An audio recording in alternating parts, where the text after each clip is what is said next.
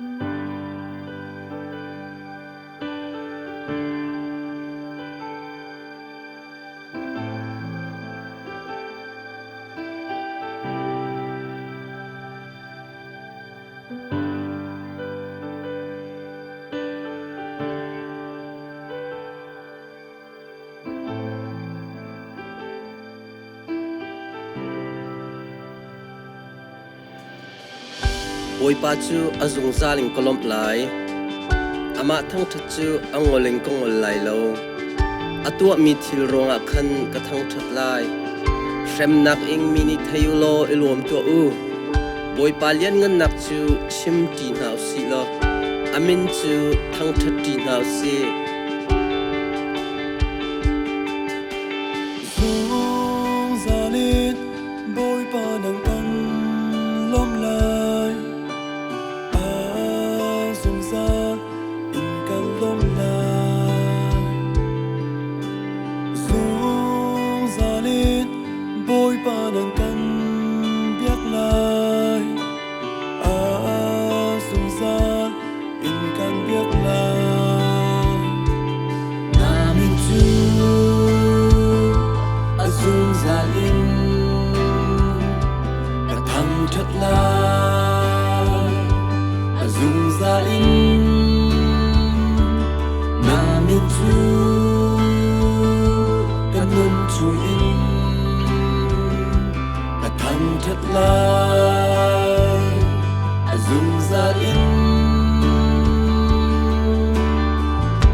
Nang kan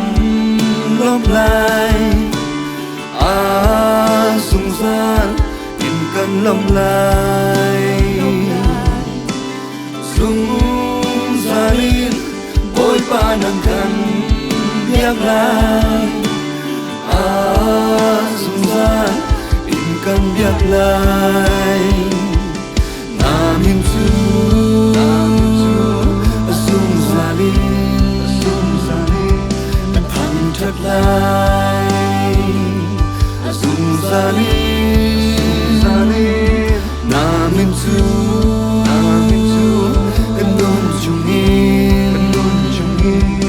thầm thật lai sung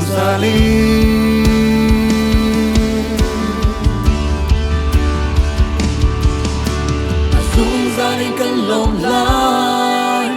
sung ra lên căn lộn lại sung ra căn thăng thật lại nắng mạ lô sung ra lên căn việc lại sung ra lên căn việc lại sung ra căn thăng thật lại nắng mạ lô đi phá tin căn lộn lại đi phá tin căn lom lai đi phá tin căn thăng thật lai nang ma lo căn nun chung in căn việc lai căn nun chung in căn việc lai căn nun chung căn thăng thật lai nang ma lo căn thăng thật lai pa na thăng chân na la lo ca nung chu in ca sa lai mo boy pa na thăng chân na lai ca nung chu kan thăng chân lai na min chu sung ra đi thăng thật lại sung ra đi na min chu cần ôn chung im thăng thật lại sung ra đi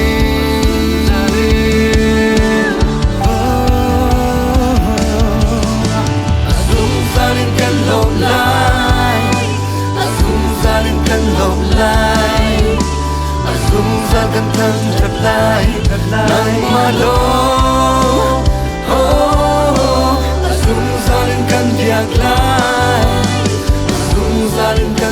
lai Asung zal kan thang thật lai Nang malo Ni phát tin kan lom lai Ni phát tin kan lom lai Ni phát tin kan thang thật lai Nang malo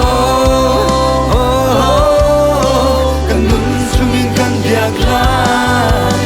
Kan nun sungin kan biak lai Kan nun sung kan thang thật lai Nang malo kan thang thật lai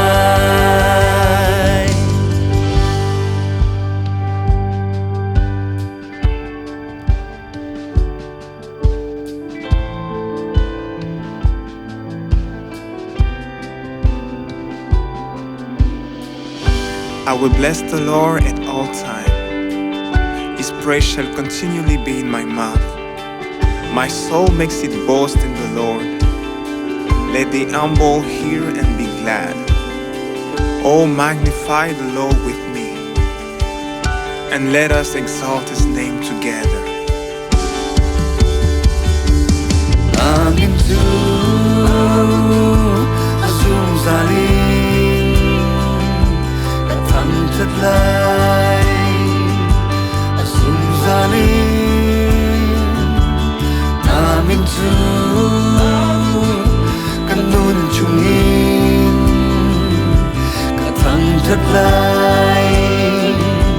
Asung zalim Amin tu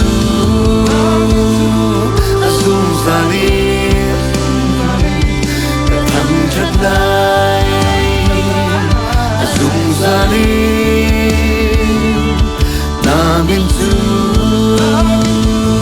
Kanun chungin Kathang thật lai Asung zalim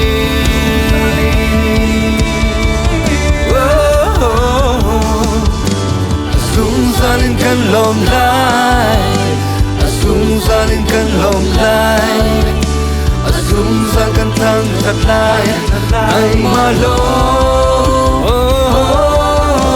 Asung zalim kan biak lai